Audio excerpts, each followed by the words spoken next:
Mielieji, laikantis mūsų istoriją savo rankose. Šiandien, 2025 m.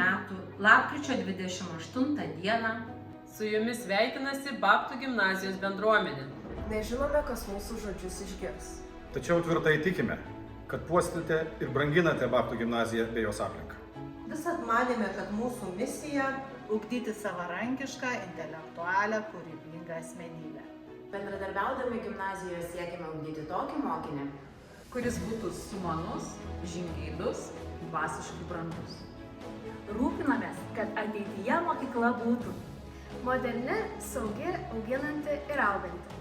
Tikimės, kad būtent tokia mokyklos vizija jūs ir supa. Tegu ši žinutė primena, kad kiekviena karta turi galimybę kurti savo ateitį. Tai galite daryti ir jūs. Šilčiausius linkėjimus siunčia Babtų gimnazijos bendruomenė.